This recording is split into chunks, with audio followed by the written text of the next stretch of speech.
You think that's fair? I think it's very fair. Listen, people have complicated legacies. Everybody has done something. That doesn't mean that it needs to be the headline. But I think it's a little different with Hulk Hogan. Like a lot of young people of a certain time, I was a Hulkamaniac. I loved Hulk Hogan. I used to practice the leg drop in my living room. Like I was a really big fan. And so the level of disappointment and disgust that I felt hearing him not just use the N-word repeatedly, but showing a particular disgust for black people. I think it's fair to bring that up. It's fair that there are certain people that look at him dying and say, well, wait a minute. It's kind of like when the Queen died. There were a lot of people who brought up, you know, sort of what was her role in the colonization of Africa. And I think that's fair. Like, we can't look at these legacies and feel like just because somebody's died that we're obligated to only remember the positive things. Sometimes they do character-defining things in the process of that legacy that deserve examination, scrutiny, and if some people prefer not to remember him fondly, I think it's their right. Yes, okay, so if you're not familiar with some of these controversies, here are a few of them. He apologized for a racial slur after the WWE dropped him from his contract. He had a race rant over his daughter dating a black man. Jesse Ventura said that Hulk Hogan ratted him out when he tried to unionize wrestling, and Hulk Hogan proves Trump world can't resist attacking Kamala Harris's racial identity. I can't believe I missed the one opportunity in my life to have a Hulkamania shirt underneath this and tear it off at this very moment right now. But that said, you know, we all have complicated lives, and we've all said things and done things that we regret. That's universal, I think, to humanity. I think it is worth noting that his apology, and again, you know, you don't know how sincere it was. I wasn't there when he wrote it. But his apology was sincere in the sense that he took ownership of the things he said. So I think that is sort of something worth noting as we're talking about his legacy and whether he's worth remembering. I remember him as a kid growing up in the 80s, always having a positive message, always having, you know, great positive vibes for children and young adults. So I'm going to celebrate his legacy. I understand why people don't, but I do think it's important to remember that this is someone who took that step of taking ownership of the bad things he did. I guess he didn't really have much of a choice, right, because some of it was in part of that lawsuit. Money. Yeah. But here's the thing about apologies and taking accountability. You do that for yourself. I don't have to accept it. You have to do it for you because you need to get that out of your spirit. That's the same way of like trying to kind of erase this from our memories. I don't have to do that. You choose to celebrate him. You would like to have on a Hulkamania shirt. I would like to never be have anything to do with Hulk Hogan in my life because of what Jemele said. I read the entire exchange that he was having about that boyfriend of his daughter. None of that. That wasn't like kind. That wasn't. He wasn't using the N-word in some sort of jovial way. It was really derogatory, not just about him, but about all black people. He used the N-word with the S on it. All black people. Am I racist? He says at one point. Yes, I am, to a certain degree. F N-words. I'm done at that point. I'm checked out. You can wear as many Hulkamania shirts you want to.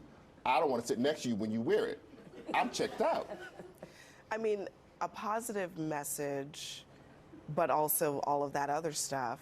First of all, I mean, a lot of people might say, let's not even talk about this. He just passed away, what have you. But he's a public figure. I mean, do you think it's fair to bring this up? You know, people are always going to bring things up like this, Abby, and you choose to either accept it and talk about it or you choose not to. There's no secret. I mean, humans are very complex people, and sometimes we make mistakes. Sometimes we say things that we wish we wouldn't have said, and we do apologize, or some people just don't apologize, and they move forward. They don't care.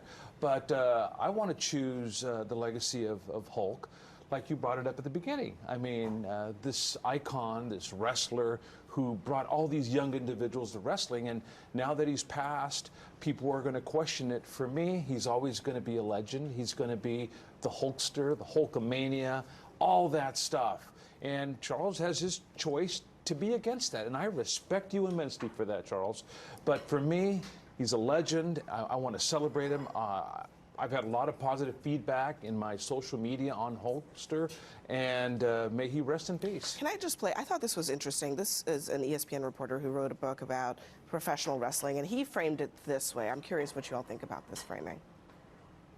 One of the things that's complicated about wrestling is where does the character end and the real person begin? We're talking about a guy named Hulk Hogan. That wasn't his real name, as you mentioned at the top. It was Terry Bollea. So I would say that Terry Bollea probably made a lot of mistakes in his life, probably a lot of things that he probably regretted at the end. But Hulk Hogan as a character, there's no doubting the legacy of what he was able to do for the professional wrestling business. It's not just him, right? There are plenty of people. There's Bill Cosby, the man, and then the character that he played. I mean, this is a common problem that we find ourselves in as a society with these people who are deeply flawed. What is the sort of old adage you talk about, separating art from artists? I mean, there are plenty of musicians that have done horrible things and have exposed themselves as being horrible people. And we often grapple with, well, what does that leave me in terms of how I feel about the music? I mean, you know the name that comes to mind that I don't need to say. Exactly. R. Kelly, Michael I'm not Jackson. either. Yes. You could go on and on and yeah, on. There's I mean, there's a lot of even people. Ozzy Osbourne, who died this week. Correct. And even most recently, Puff Daddy, Yeah, right? Where Puff you're Daddy. dealing with like what they might have meant to a time in your life versus the man or the person they exposed themselves to be. As I said, like I think that this is the part about legacies that is pretty much universal. Like a lot of them are complicated. There are going to be very few people who pass away where we can say 100% that person was a stand-up person all the time. But there is a difference between mistakes and there's a difference between character. And I think what Hulk Hogan exposed to us was character, was a deep character flaw. Like, it would have been one thing if he mistakenly used a slur, but he doubled down in such a way that it leads me to believe that he did not even care for the existence of black folks. Like that was the difference. And that is why when you see him parading around the way that he was and being celebrated by the Republican Party, it just don't sit right. Like, that's not the same Hulk that I grew up with. We have to leave it there. But thank you for that conversation. Next for us, the panel is going to give us their nightcaps. They're going to tell us